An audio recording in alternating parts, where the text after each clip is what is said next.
Good morning and welcome to the Electoral Area Services Committee meeting of Thursday, April 18th, 2024. I would like to call this meeting to order and acknowledge that the Sunshine Coast Regional District is within the territories of the Shishal Nation and the Squamish Nations. Good morning, everybody. Thank you for joining us. I would first like to make a motion to appoint Director Stamford as Vice Chair since Director McMahon is at home. Seconded. Any discussion? And I'll call the vote. All in favor? Okay, that passes. Excellent. Director Lee? Thank you, Chair. I'd like to make a motion to authorize Director Toth to participate in our Electoral Area Services Committee. And that's seconded. Any discussion? All in favor? That passes. Welcome, Director Toth. Thanks for joining us. Excellent. We have an agenda before us. Any changes to the agenda? Any amendments? I don't see any hands. I would be looking for a motion to adopt this agenda as presented. That's moved and seconded. All in favor?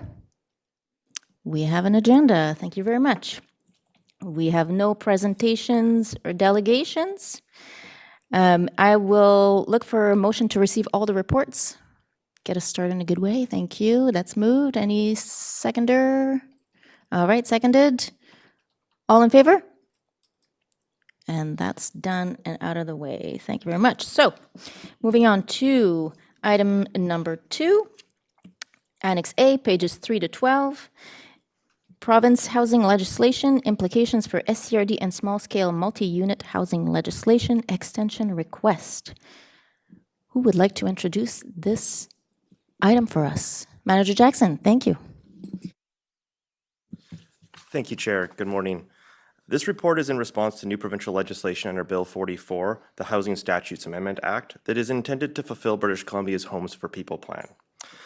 The new legislation includes requirements to permit a wide variety of small-scale unit housing. However, SCRD electoral areas are only required to provide zoning allowance for either secondary suite or an auxiliary dwelling unit on residential zone properties. Local governments are required to adopt bylaw amendments to allow housing at prescribed densities by June 30th, 2024. However, in recognition of the numerous technical constraints that relate to such land use changes, the province has created a process to apply for a time-based extension based on 3 categories of consideration. Staff have identified factors related to wastewater, drinking water deficit, and fire flow deficiencies that support the need for an extension to ensure that land use changes do not increase risk to public health, safety, or environment. Further details on these risks and SCRD's case for eligibility for consideration of an extension are outlined in the report. It is further acknowledged that the new provincial legislation is aligned with SCRD's official community plan renewal, and staff feel it is most appropriate to seek compliance with new provincial legislation through this project to ensure a comprehensive analysis and integration of small-scale unit housing in a way that is responsive to community vision and needs. Staff recommend the board support the submission of an application to the Ministry of Housing requesting an extension to small-scale unit housing legislation compliance deadline for June 30th, 2024 to extend to June 30th, 2026 in alignment with the completion of SCRD's official community plan renewal project. Both staff authors are present and happy to answer any questions the committee may have. Thank you. Thank you so much, Manager Jackson. Great report. And I do see Director McMahon with her hand up. Director McMahon? Thank you very much. I have plenty of questions, but one of the first ones is that we don't control approvals for septic. So what is the role of Vancouver Coastal Health in all of this legislation? Manager Jackson. Thank you. Thank you for the question. Through the chair. So there's a number of septic sort of issues that do relate to introducing new scales of density of housing. One of them is certainly just on your sort of standard 2,000 or square meters or more lot that does have a septic field. And it's believed that that's why the province has gone with just a secondary suite or an additional auxiliary dwelling unit on rural area property. So that's all that applies to regional districts and populations in municipalities that are less than 5,000 people. Where it comes into play a little bit more challenging is that SCRD does operate 15 wastewater treatment plants. And those were actually built and designed to capacities for the density that was built at that time. And so essentially going in and adding another unit to each of those houses is a sort of, in a sense, doubling of that density. And that's something that we can't confidently do without, possibly creating a risk to public health without further understanding that. So because those are our facilities and they actually fall under Ministry of Environment requirements, it's up to us to actually do those studies and determine what would be appropriate in those cases, if anything is possible at all, without further investment in those facilities. Hope that helps. Thank you. Thank you, Manager Jackson. And we have Director Bax. Yeah, I understand that the need behind this to allow us to get our ducks in a row in the rural areas. And I was wondering, is there any chance that we will be able to revisit this before 2026? Manager Jackson. Thank you for the question. It's certainly a wish of the board that we could consider, if it is such.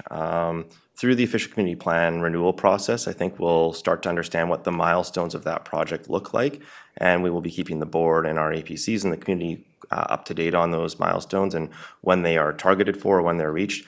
If there's an opportunity and a wish to consider that, it's something that we could look at as we do that work. But at this point, the request for the report is to ask for an extension so that we do have that buffer and that timeline, and that we don't have the province coming to us and saying, well, why isn't this done? Thank you. Thank you. Yes, lots of technicalities, and let's keep our eye on the ball here that we are approving a request for extension today. And I have a question from Director McMahon. Thank you. Top of page 4, examples of SMUH. What is that? SMUH? It includes secondary suites and townhomes. There's no mention, or I don't know, has the province given any consideration to mobile home parks? Because those are a somewhat higher density rural usage, and due to many barriers to creating new ones, all of our mobile home parks date back to probably the 70s or perhaps the 80s. Manager Jackson. Thank you for the question. At this time, the options for the small-scale multi-unit housing, or SHMU or SHMA, I've heard two different pronunciations of that. They're only the ones that are considered on page 4 of the report. The province hasn't looked at the other housing solutions that may be out there. Certainly, there's a number of other considerations that can be looked at to consider those through our official community plan renewal process as well. So this is sort of what the province is looking at. It certainly has a bit of an urban lens on it in that regard. But as we look at our official community plan renewal project, we can certainly consider other options that we might feel help meet our housing needs assessment criteria. Thank you. Thank you, Manager Jackson. Director Lee. Thank you, Chair. I'm so much in favor of this that I'm having trouble extending it. And then also as I think through it and I consider the number of houses we actually have on septic systems versus the vast number that aren't, which would then become a Vancouver coastal health issue at that point, I believe. It's a tough one. My question, though, is that even though we asked for a extension, I would see no reason if we decided to move ahead with it earlier that we could simply pass a motion at our board table and move ahead with it. So I just wanted to check that that would be true. Manager Jackson. Thank you for the question. Certainly, if it was the wish of the board, we could consider action at an earlier date. What this extension does is it does give us that buffer to ensure that we have time to align with where our official community plan renewal project is headed, and also ensure that we've done basic studies that we might have to do to ensure that we can do it and mitigate risk as part of adopting the zoning changes that would be required to implement the SHMU or the SHMA. Thank you. Thank you, Manager Jackson. Yeah, we'll have to figure out how that's how we pronounce this. I just going to sneak in one question. can't imagine that we're the only regional district who is in the same, in the position of needing an extension. Have you reached out to other regional districts to ask how they're dealing with this, or it seems like such a complicated, there's been so much legislation coming at us. There's, with such a short timeline. Thank you for the question, and certainly the answer is yes in general, but also in many ways and through many avenues. It is something that all local governments in BC are currently grappling with, is trying to figure out how to come to call to the current provincial legislation. Certainly there's some good intent behind it, but there are implications related to how we do it in a way that mitigates risk as local governments, and ensure that we can do it in a way that meets our community needs and also is done in a way that's sustainable in terms of the financial implications related to the infrastructure to implement the small-scale housing units. So that's really a lot of the discussion that's being had right now. In fact, the Planning Institute of BC has taken on some discussions as well and had some webinars on it. So I think it's pretty much unanimous across the board that many local authorities are struggling with this in different ways. And depending on which ones apply to them, that differs, but with regional districts, the service scene certainly seems to be one of the bigger issues. Hope that helps. Thank you. Director McMahon. Thank you. I'm voting for Shmoo. It sounds good. Just to be really clear, the deadline of June 2026, would that apply to our OCP renewal? Are we aiming to have all our OCPs or one big OCP or whatever we do done and dusted by June 2026? Manager Jackson. Thank you for the question. Soon, staff will be before the board with a report that looks at some of the key milestones for OCP renewal to let you know a little bit more in detail what those dates look like. At this time, the hope is to have OCP renewal completed by sometime in spring of 2026. So this was allowing sort of a little bit of a buffer by going all the way to June of 2026, with the recognition that the province actually has allowed for applications for extensions of up to June of 2030. So there's also the ability to go back if for some reason we found that perhaps there was an area, for example, that was a little bit more challenging to come into compliance with than another area, and we couldn't solve that within the 2-year horizon that we're asking for, we could still go back to the province and ask for a further extension for that. But certainly, to directly answer the question, it's hoped that this is in alignment with having official community plan renewal and the enabling zoning bylaws adopted at that time. Thank you. Thank you so much. I'll sneak in a comment. I really appreciated the table that staff produced on pages, I think it started at page 9. Very helpful. And I'm wondering, because we're getting, I don't know about other directors, but I'm getting quite a bit of questions in my area as to what the implications are, like on the ground for Half Moon Bay. And I'm wondering if it'd be possible to, for staff to produce a sort of FAQ where people could really identify. I think I like to see FAQs because I'm like, oh yeah, like that's exactly the question that I had. And so that the answers are a little bit easier to digest. So is this something that staff is thinking of producing, or? Thank you for the question and the thought. Good comment. One of the things that we can take away from this is looking at putting some of this information up on the Let's Talk page for the official community plan renewal project that we have. And certainly these tables, I think, would fit well within there. But we'll take that away and we'll look at it and make sure that we have it in the most appropriate sort of user-friendly sort of format and way to have that up. But thank you. We will take that away and act on that. Thank you. Well, thank you so much. Director McMahon. Yes, I have lots of questions as usual. I started diving a bit into, on page 7, the parcels that have or don't have secondary suites. So in this report, you used BC assessment data. We know that there are 1,360 rental units in the electoral areas, and that's about 19% of all the households in the electoral areas are renters. And there's no way to get at BC. BC assessment doesn't have the data on who has secondary suites because most of them were not purpose built when the house was built. They were added later. And the census, the way they count households, merely adds confusion to the picture as far as I can tell. So we don't actually know how many suites are out there. And if we put in a program that encourages people to build suites, we still won't know how many suites we have. So we don't know if we met our targets. Is the province doing anything to help us? Because if we're increasing the housing supply and we need to prove that, they need to give us the tools to do our job. Manager Jackson? Thank you for the question. Certainly a good one. So a little bit of context is that through the Bill 44, the province did put out a policy manual on the small scale housing unit, and part of that included how to calculate your existing sort of capacity of suites and what the projected build out would be on that. And so staff did do those calculations. We used their BC assessment model.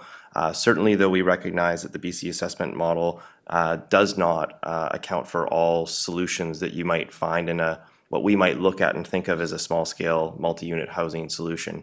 But unfortunately, some of those do relate to things like having a building permit to do that project. And so those things are really difficult to track. There's also sometimes some risk associated in knowing about something that might not be done with all of the life safety requirements that do come with doing a legalized secondary suite. But as we get further into doing our housing needs assessment report, which will be part of the OCP renewal project, I think we will be learning a lot more data on what our existing needs are, and that will help inform the land uses that we put into the OCP renewal project and the enabling zoning bylaws. And given that the provinces now has new rules around ensuring the updates are frequent and within 5 years to the housing needs reports, I think there might be better opportunities in the future to consider other models, but at this time they haven't signaled anything around that. I hope that helps to answer the question, knowing that it is a little bit of a murky area, that it's tough to really understand fully what's out there on the ground unless you're door knocking. Thank you. Great, and I believe there's a follow-up. They have a new, I forget what it's called, program of forgivable loans for homeowners who want to put in a secondary suite. I haven't delved deeply into that program, but would it allow people to bring non-compliant suites into compliance? Would staff have an answer to that question? Yes, thank you for the question. Certainly, it would enable that. There's a number of criteria that are related to that program, but one of them would be getting a building permit. So it would involve coming in with a permit and legalizing the suite and ensuring that it was done in a way that met all of the basic life safety requirements for having a secondary suite or auxiliary dwelling unit, but certainly possible. Thank you. Right. Thank you, Manager Jackson. Director Lee. Thank you, Chair. I think this secondary suite, second house on smaller properties is such an important component of getting housing for the people that need housing, whether it's young people purchasing homes, workforce rentals. We need the secondary suites and we need the secondary homes on smaller properties. It's key to our community and providing the housing we don't have. And those tend to be able to do it quite fast because you're not looking for a subdivision that needs to be approved, that kind of thing. Or in the case of putting a suite in, it's work inside the house. This is really good stuff. So on the bottom of page 7, it says that staff are assessing the gaps and going to make a report to a future committee. I think that's great. With no date, I'm always suspicious. And also my other question is, if this is a provincial government program, we should be able to get some money out of them so that we have some extra capacity to do this kind of thing. Because we obviously don't have the internal capacity. That's what we're talking about here. We got a lot of big priorities in front of us. And so, but a grant's got the potential, if we're allowed to hire project managers and stuff like that to get it done, it can really help us, and perhaps we could get this done. Is that an option we've looked at, or is there anything along that lines? Is there something we could do to bug the government? Your thoughts on it? Manager Jackson. Well, thank you for the question. First of all, staff are definitely always looking for grant opportunities, whether it be for policy work or for infrastructure-related projects. And certainly OCP renewal, it is a project, I want to say, that it will involve every single department at the SCRD. It is something that will guide the future policy decisions for SCRD, and that relates to infrastructure, our park services, how we finance development. So this is sort of an all-for-one kind of policy document, and that's how OCPs are intended to be used under the legislation. So as we do that, we are working very closely with our colleagues in infrastructure and in parks and community services to consider all grant opportunities that might relate to sort of beefing up our projects and our intent to deliver housing. With that being said, there's also other opportunities that politically can be utilized to advocate for these things, such as UBCM, to help sort of make cases for things that are felt that are needed and maybe aren't being heard by the province. So that part I will leave in the CAO's hands. Thank you. Great, thank you very much. Director McMahon. I see GM Hall has his hand up. Oh, I don't see that, but GM Hall, please. Thanks, Chair.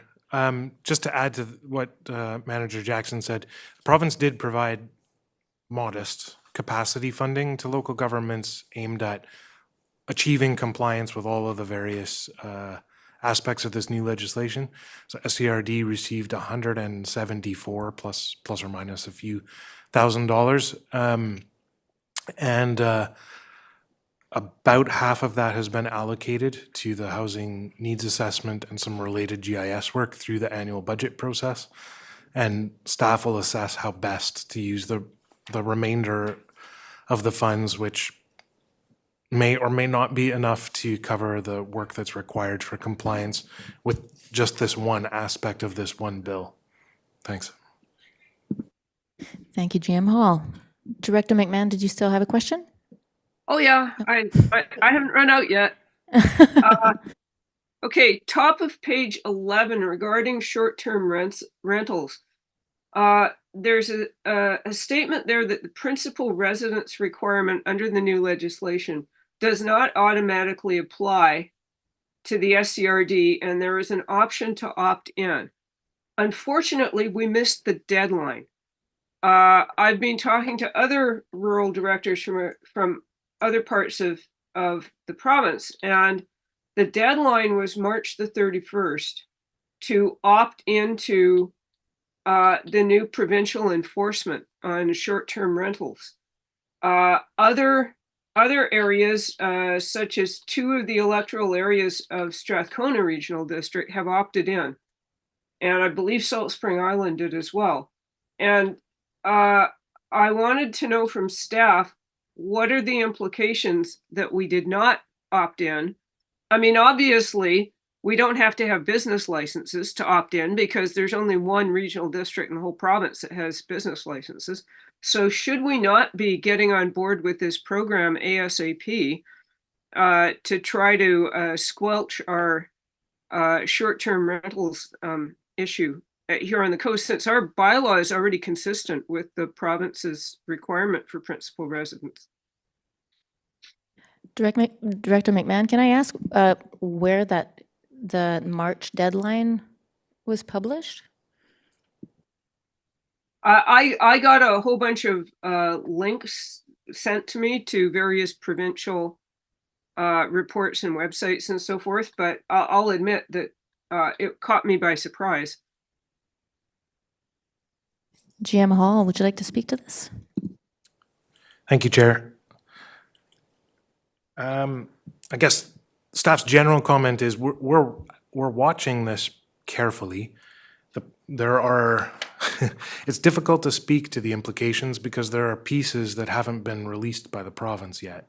So I suppose we wouldn't be entirely sure what the full implications of opting in or not are in terms of registration, which appears as though it's going to apply to all short-term rentals in BC, and enforcement, because the enforcement framework hasn't been fully designed or released yet. And the province has been clear that bylaw enforcement will remain the responsibility of the local government. It's also worth saying we have fairly considered short-term rental regulations that were developed through a multi-year process that do require that there be an on-site operator, whether they're the owner or whether they're a long-term renter. We don't specify, but in terms of nuisance control, that was a mechanism that's included in the bylaw. And so we would want to assess, I think, before forming a recommendation to opt in or not, we'd want to assess what the implications for on-site operators who may be long-term renters are.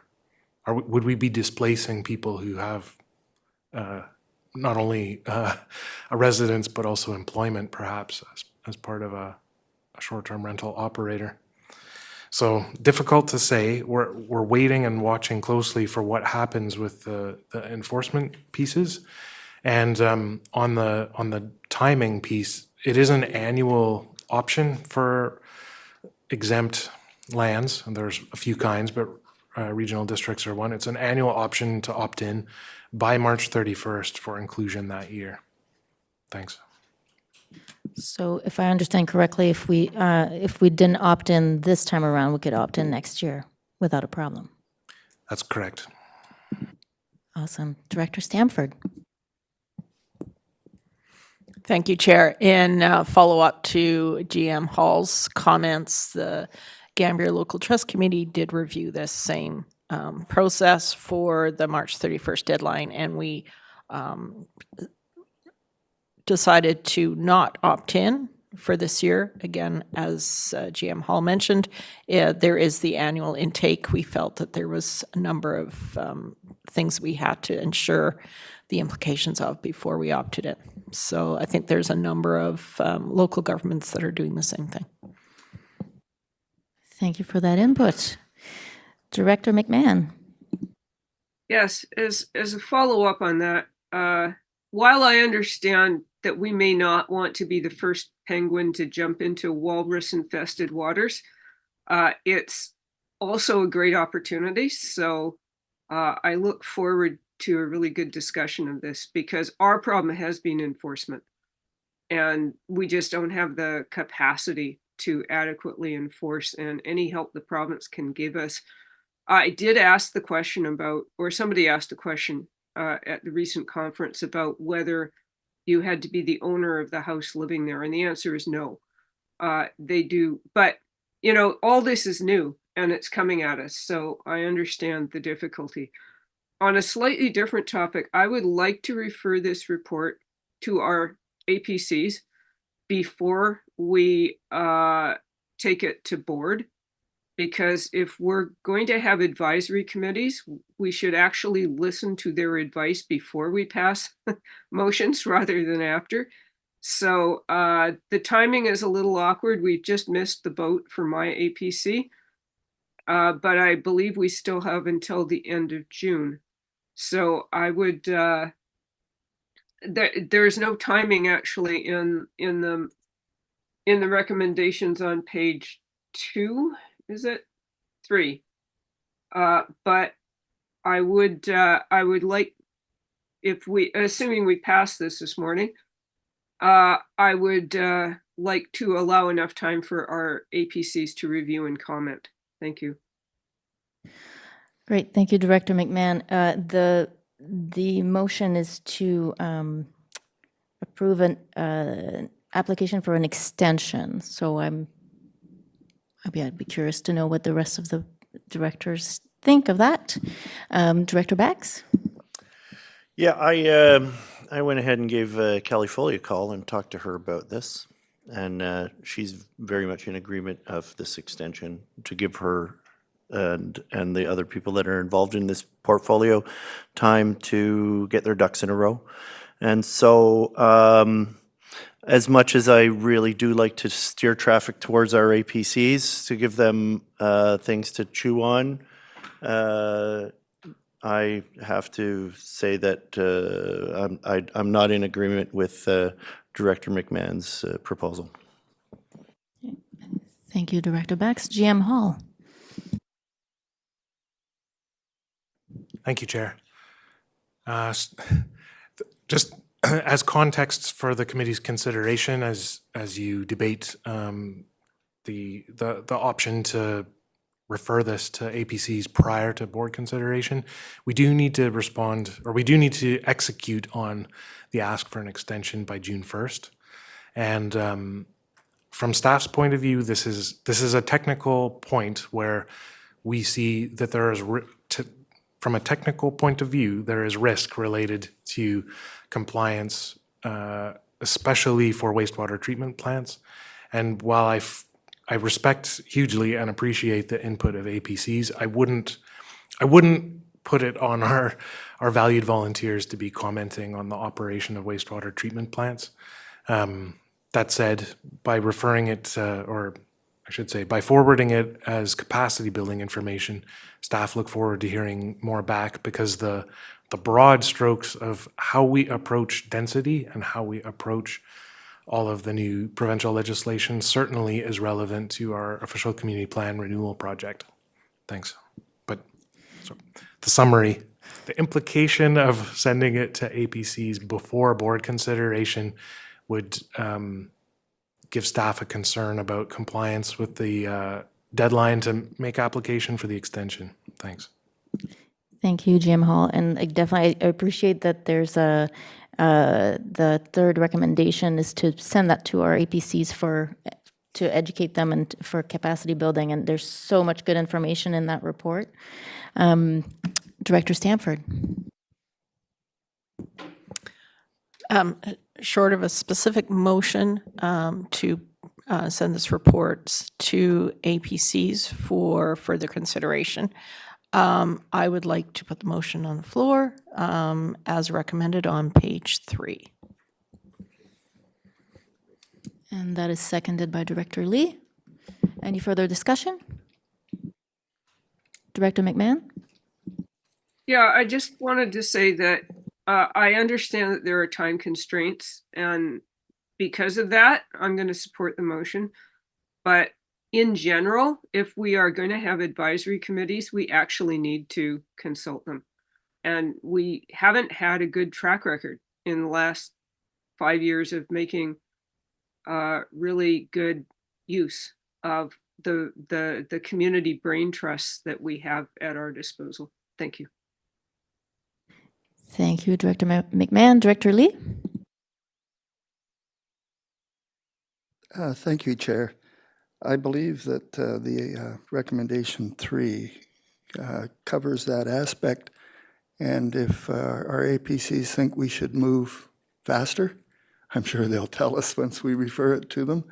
And this keeps our options open to do exactly that. If we want to move faster, we can.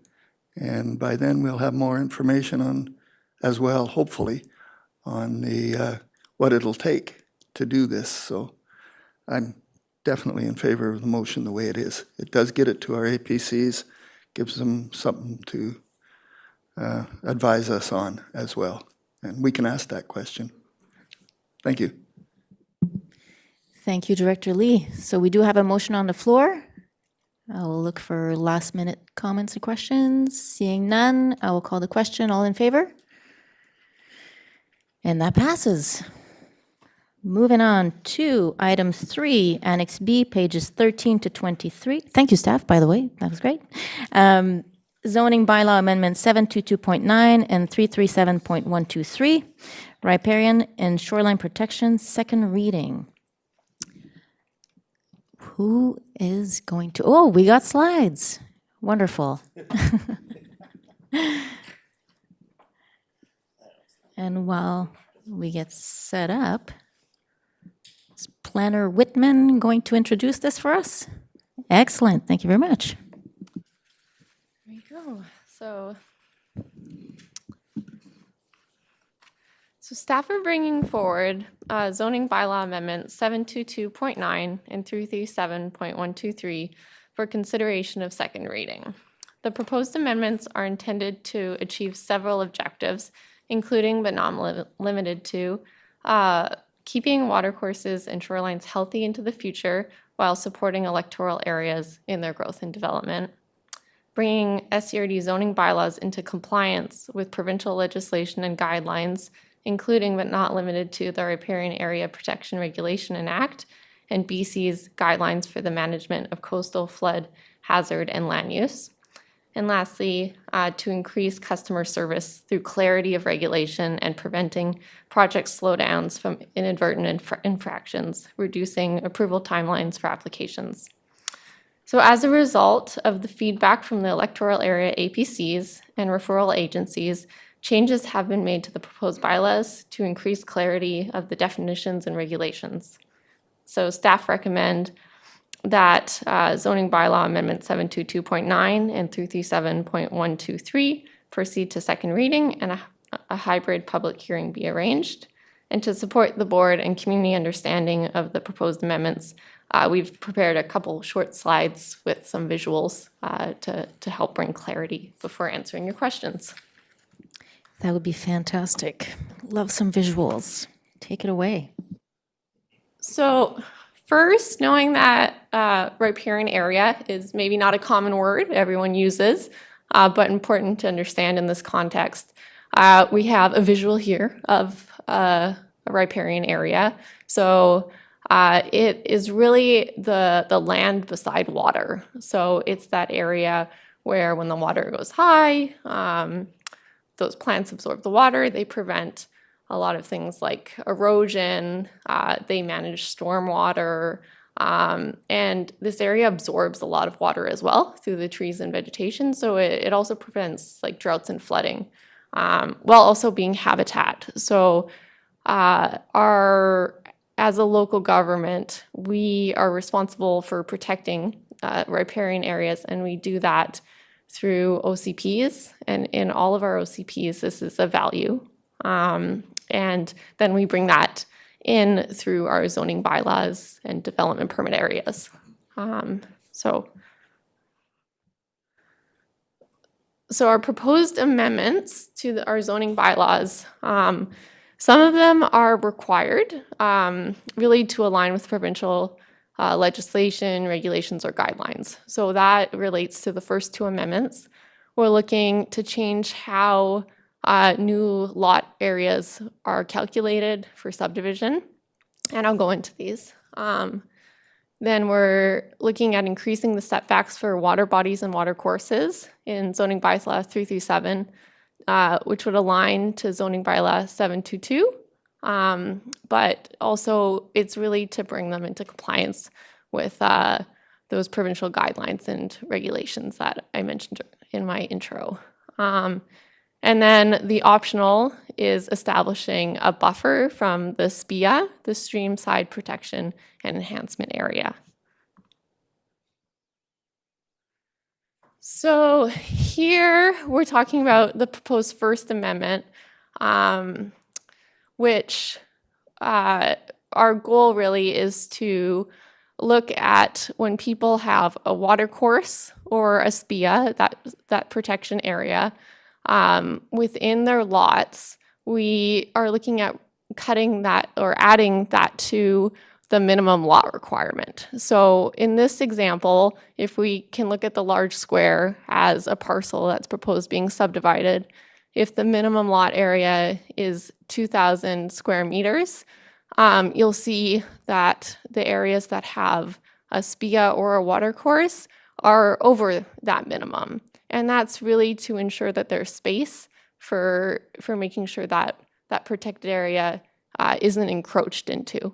And that has implications for habitat, wildlife, but also protecting your property from flooding, erosion, etc.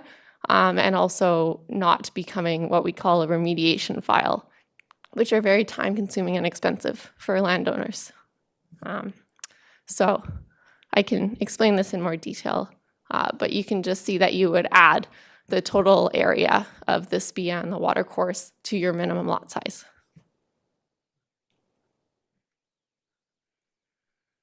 And I should mention that really is required under RAPR, the Riparian Area Protection Regulation, and it's not really reflected in our bylaw right now. So the second is increasing the watercourse and ocean setbacks in bylaw 337. So this is area A.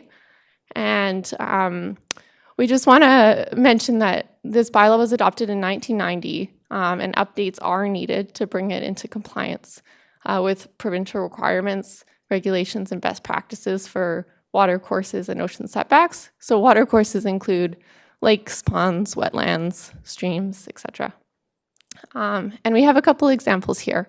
So when looking at freshwater, the minimum setback for wetlands and ponds in the bylaw is 7.5 meters, whereas under the provincial regulation, you actually can't have a setback less than 15 meters.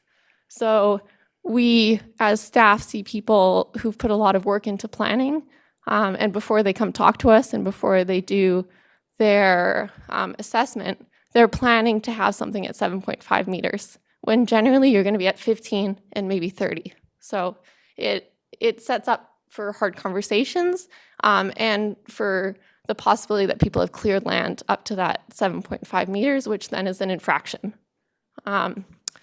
Whereas looking at the marine, so the ocean setback at 7.5 meters in the current bylaw, whereas it's widely considered a guideline and best practice to have the minimum setback at 15 meters. And our last amendment proposal is what we're calling a buffer to the SPIA. We have a couple of visuals here to show what that looks like. So this is not required for legislative alignment. However, staff see this as a really important way to provide clear expectations to property owners and their contractors. So what I mean is a lot of people plan to build their house right up to the SPIA line. But as we all know, on the ground, there's a space where your workers go, where excavators drive, where land gets cleared. And if you do that into the SPIA, it becomes an issue for bylaw compliance and under provincial regulation. So then those become time-consuming remediation projects for the SCUD, the province, and the landowner. So we're proposing this buffer just to make sure that we have that space accounted for to prevent the possibility of an infraction. Sorry, and I just got a lot louder. And I should say that the examples here are showing, when I say DP, that's a development permit. So if you've done an assessment, so in the top example, your setback for your SPIA is 15, we'd be adding 5 meters to that. So you can see that. Whereas if you opt not to do an assessment, your default is 30 meters. That's your default setback. So you'd be adding 5 meters. So, which we heard wasn't clear from our EPCs. So we've changed the wording.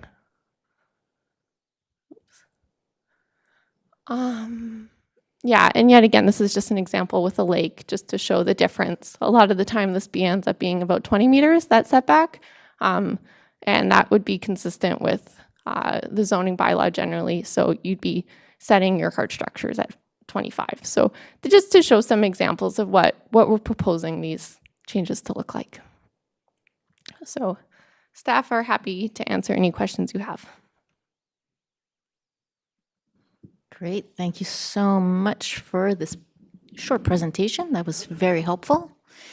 I'll be looking to my colleagues for questions or comments. Director Stamford. Thank you, Chair.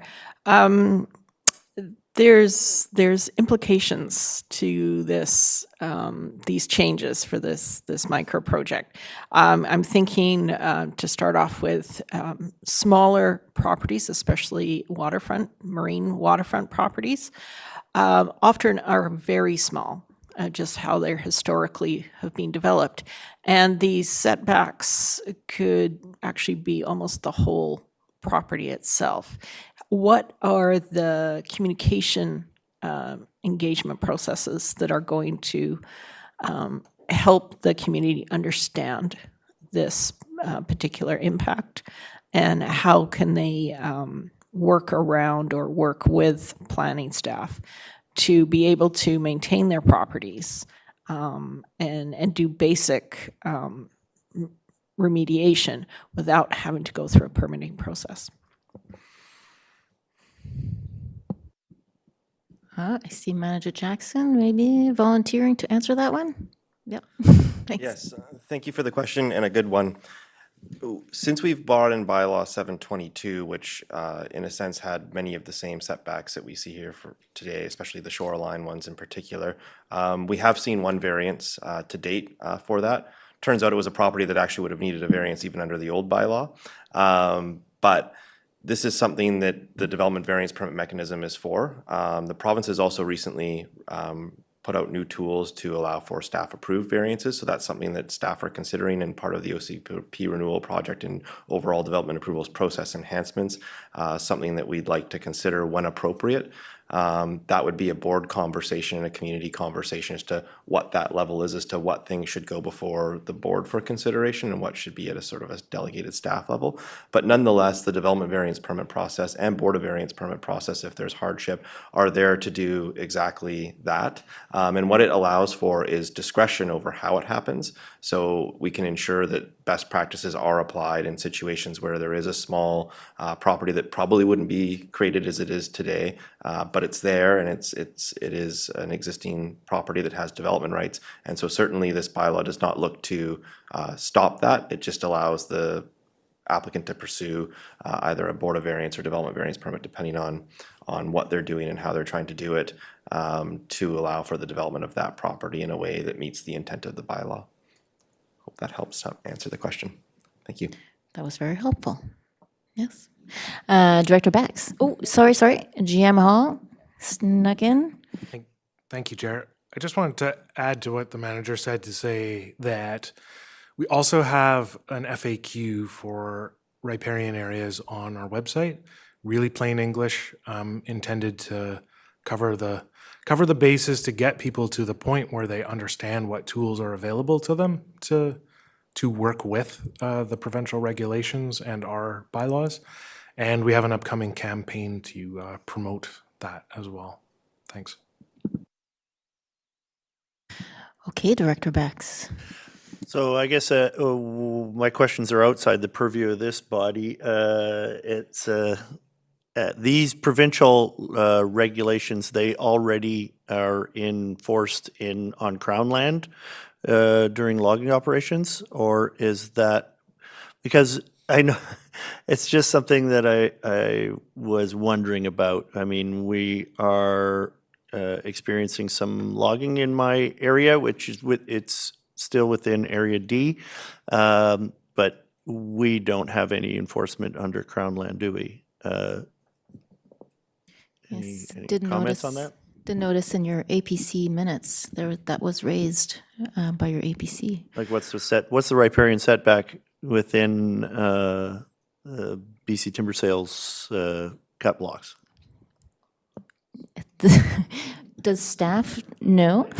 Thank you for the question. I I apologize don't for the have the answer for the exact setbacks and all of the criteria that happen in terms of logging. They do have criteria that they have to follow, but they are not the same as private development on private lands, and they're not part of a development permit approval process through wrapper that's authorized by a local government. So they are exempt from that. But they do have some criteria that they have to adhere to. And BC Timber Sales also has been recently liaising with staff to let us know the work that they're doing on stormwater management. So there is a good relationship there with staff from a staff to staff perspective in terms of communicating, but they do have different measures and tools that they use to protect stormwater, protect riparian areas, and they're not the same as private development. Thank you. Thank you, staff. Going to Director Lee. Thank you, Chair. I have lots of questions, but I'll go one at a time. Some of our residents have been known to start to clear land before there is any permits applied for or ever intending to apply for them. Who would bear the cost of stopping that? Does the province step in and help us with that? If we end up in court, will they pay for that? Is there any guidelines that have, well, first of all, what are the guidelines? Yes. Loaded question. Staff? Thank you for the question. Yes, definitely a multifaceted one at that. In general, the answer can be both.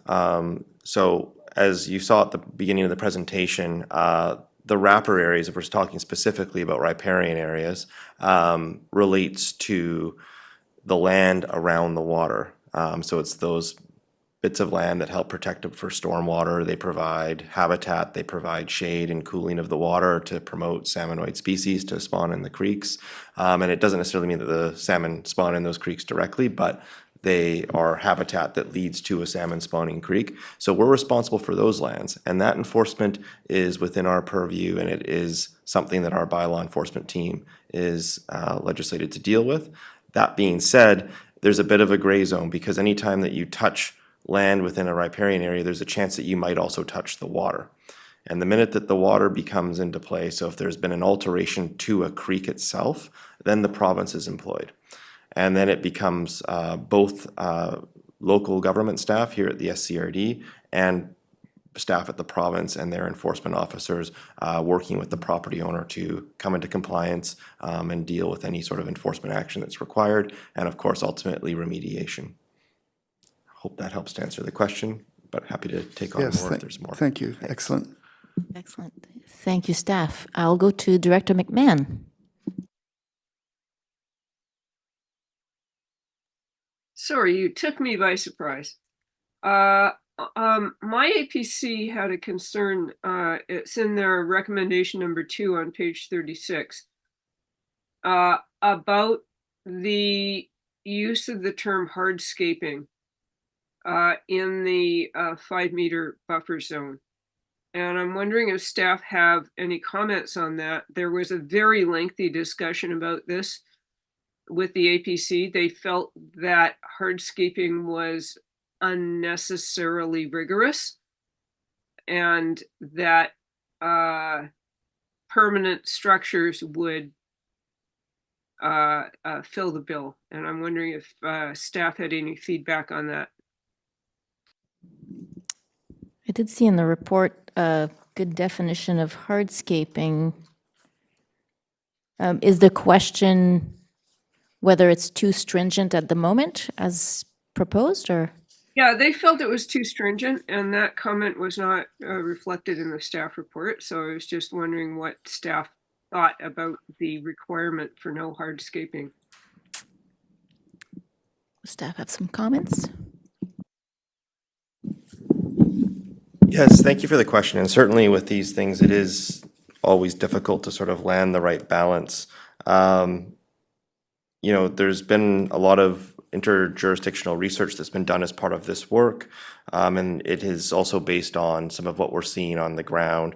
You know, a common example would be just sort of the critical root zones of a tree within a stream protection enhancement area is dynamic. So there might be a young tree there at the time that the SPIA is established, and as it grows, its root zone grows and can become quite large. And so the 5-meter buffer actually helps to allow for that tree to continue and grow and perform its function as part of the SPIA.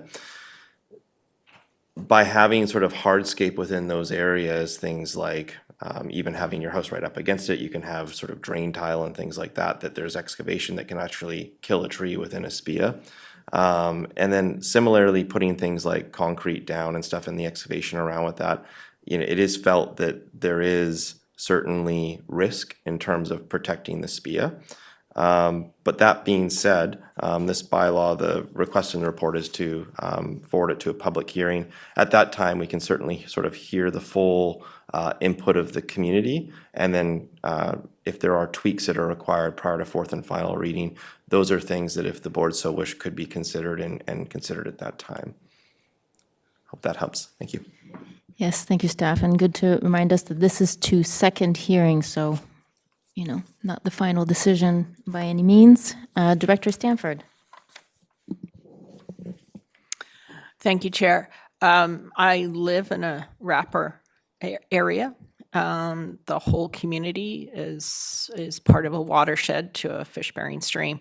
So some of the issues that have come up in my community, and it's around communication and understanding. It's specifically around ditches, that ditches can be part of this, and that the same regulatory principles cover man-made water courses as well as seasonal streams. And that is often overlooked by individual landowners, that these are also part of the process. Again, it's around communication and how do we get that information out, that even water courses that are only around for 4 or 5 months out of the year are part of this regulatory process. Thank you. Yeah, great comment. Would staff like to comment, or we're good? Oh, Planner Whitman. So we have great news. Thank you for the question. We have prepared what we're calling our riparian education campaign. We do have a website live, scrd.ca/streams. And we will be starting both online and education campaign to put that information out there. And should any element of this proposal go through, we would update and include more push out of information like that. So it helps people understand that 30-meter assessment area applies to, seasonal streams. Some ditches, it's often up to an experienced professional to decide if it's considered a stream per the provincial legislation, and we have a lot of information that's really brought this into more plain language that we're planning to start pushing out to the community quite soon. That's fantastic news. Very happy to hear about that. Director Lee. Thank you. I'm quite curious about 5 meters on top of the 15 meters. I would have assumed the 15 meters already had enough of a buffer to deal with the 1 or 2 meters either way. What would be the logic for adding 5 meters to that? Yeah, I think in the presentation there was correct me if I'm wrong, if people make changes or build right on the line, then there's chances that they will commit infractions unknowingly or just by accident. So it kind of reduces the risks of dealing with infractions. That's one of them. But if staff wants to comment further on that. Thank you, and good synopsis. And certainly, it also recognizes that SPIAs are dynamic; they're always changing. The SPIA itself is sort of the hard line of the area that needs protecting. What we found on the ground is that folks like to have their houses close to the water bodies as possible. Certainly, and I appreciate that, you buy an expensive piece of property and want to develop it and take full advantage of it. But what we found is it's created quite a bit of a friction with the existing state in terms of people actually literally putting their foundation wall right up against the streamside protection enhancement boundary. And by default, that actually means that if assuming that they're going to have drain tile, which I'm not a building inspector, but I think it's required in most cases, already puts them into sort of an area of contention. And then certainly, the area required to backfill and get an excavator in, maintain a house over time. Typically, the desire to have sort of, concrete sidewalks around the immediate perimeter of the house. So this is sort of some of those factors that are being considered as part of this bylaw. But certainly, of course, we want to hear from the community and what they have to say and ensure that we're both meeting and, if not at least meeting, ideally even slightly exceeding the intent of the minimum requirements of provincial legislation, and also ensuring that we're fulfilling what our community wants to see in terms of their vision for how we protect and enhance the environment as we continue to grow. Good. GM Hall, you had your hand up? Well, thank you, Chair.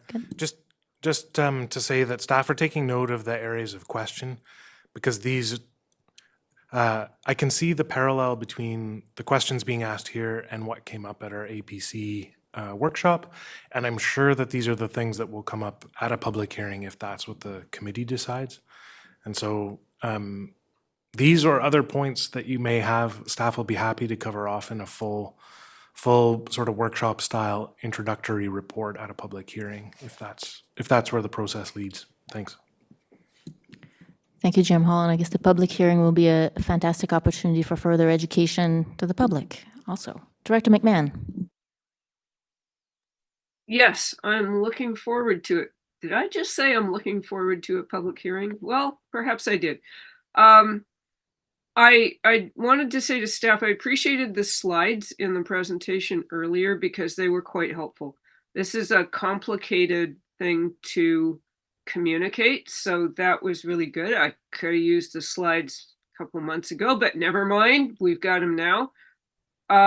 Before I could move anything on page 13, we need to find a volunteer director to chair a public hearing. I'm looking around Zoom here for likely candidates.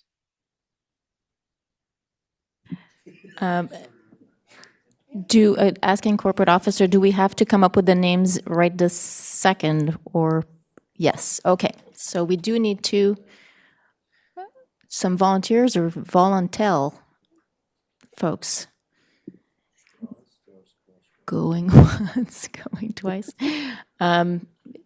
Director Stamford, would you like to chair this public hearing? And I would volunteer to vice chair.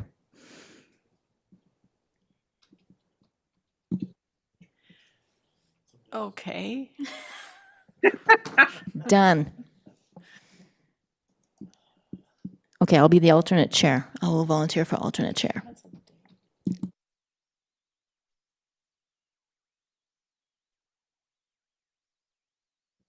All right, Director McMahon? Yes, well, that having been settled, and thank you very much, could I move the recommendations on page 13? And that is seconded. Director Bax, further discussion? Well, that makes it easy. Excellent.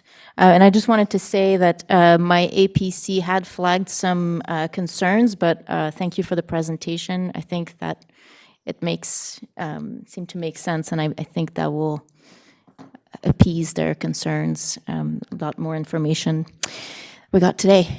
So, Director Lee? Did we vote on this or did I miss something? No, not yet. We're going to do it.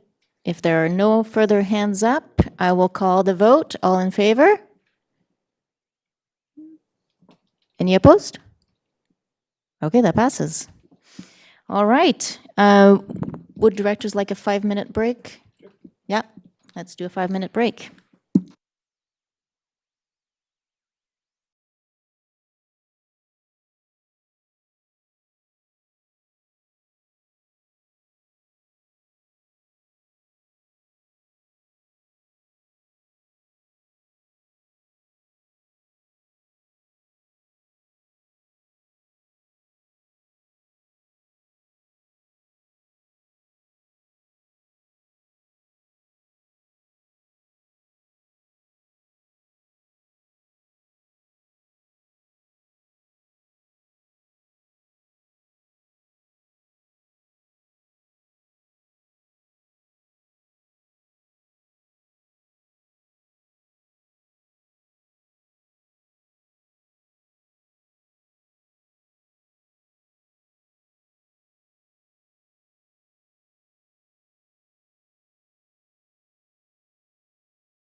And we are back, Electoral Area Services Committee meeting.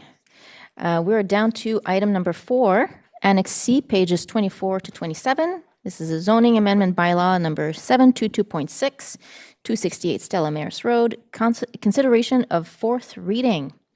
Planner Whitman, would you like to introduce this item for us? Staff recommends zoning bylaw amendment 722.6 be presented to the board for consideration of adoption, given all conditions have been met. The purpose of the amendment is to change the zoning from residential rural 1, RU1, to residential 2, R2, and the subdivision district from I to C to enable subdivision and future residential development. This proposal is consistent with the West Howe Sound official community plan. Staff are happy to answer any questions you have. Thank you very much. Directors, any questions, comments, motions? Director Stanford.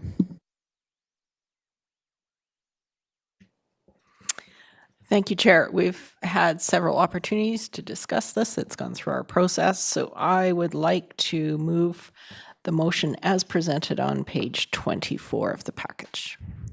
And I have a seconder, Director McMahon. Excellent. Any further discussion, directors?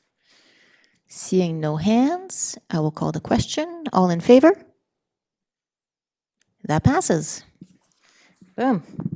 Item number 5, Annex D, pages 28 to 30. Frontage waiver application FRW 00020, 1197 Hawthorne Road. Oh, we have a different planner. Planner Copes, would you like to introduce this item, please? Yes, thank you, Chair. Sorry. This frontage waiver is to help facilitate a 2-lot subdivision located at 1197 Hawthorne Road in the Roberts Creek electoral area. The frontage of proposed Lot B does not meet the 10% minimum requirement due to existing development on the parent parcel. Therefore, a frontage waiver is required in accordance with Section 512 of the Local Government Act. Staff consider the frontage waiver reasonable and recommend its approval. Staff are happy to answer any questions. Thank you very much, staff. Directors, any questions, comments, motions? Page 28.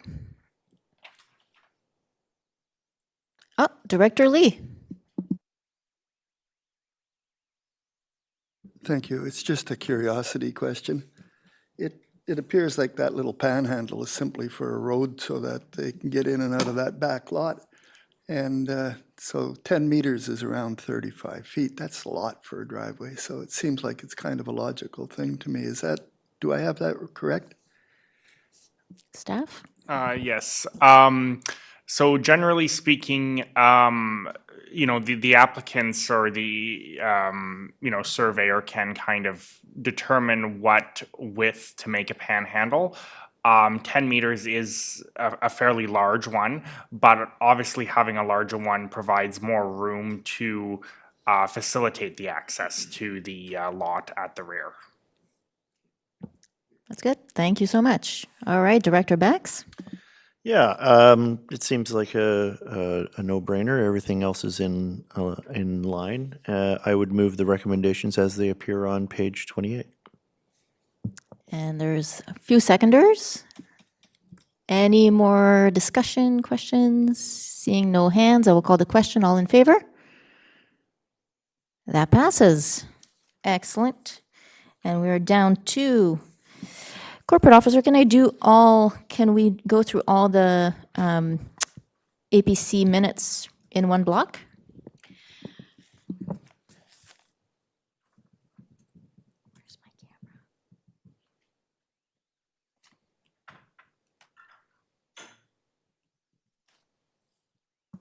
Thank you, Chair. Yes, you could, with the exception of if there are recommendations that need to be pulled from any of those minutes, you might want to consider them separately in that instance. Well, we could do them one by one, just to be sure, given that there are some recommendations in there. Start with item number 6, Annex E, pages 31 to 32. That is the Half Moon Bay, APC, minutes. I would like to thank my APC for all their great comments. I think the presentation today clarified a lot of the issues that they had with the policy that was presented. And they had recommended something a little different, but I think given that that there's going to be a public hearing, and this was not a final decision, I think it's going to be okay, and they could certainly present their concerns if they still have some at the public hearing. Any comments, questions from the other directors? Nope. Okay, and we've received that already, so we'll go to number 7, Annex F, 32 to 34, that is APC for Roberts Creek. Any comments, questions? Seeing no hands, we can move on. We can move on to Electoral Area E, Annex G, 35 to 37. Thumbs up from Director McMahon. Wonderful. Great minutes. Seems like I was looking at the time stamp on those meetings, and they were nice, long, big discussions, lots of comments. Great. I think that was a nice information for them to chew on. That was great. Any further comments, questions about the minutes? I see no hands, so I'll move down. No communications, no new business.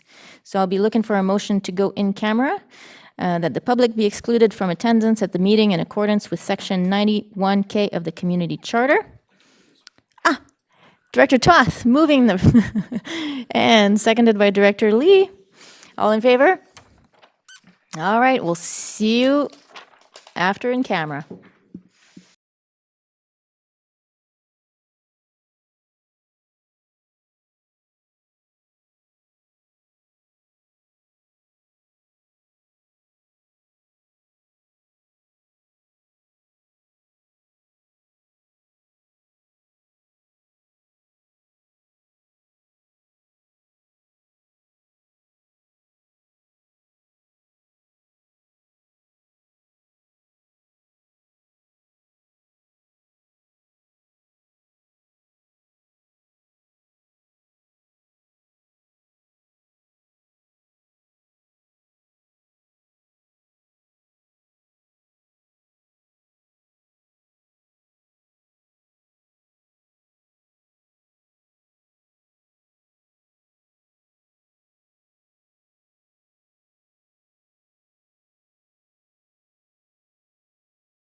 And welcome back to this Electoral Area Services Committee meeting for April 18th, 2024. We are done for the day, for the morning. I will look for a motion to adjourn this meeting. That is moved, that is seconded. All in favor? Oh, everybody agrees. Okay, that is adjourned. Have a great day, everybody.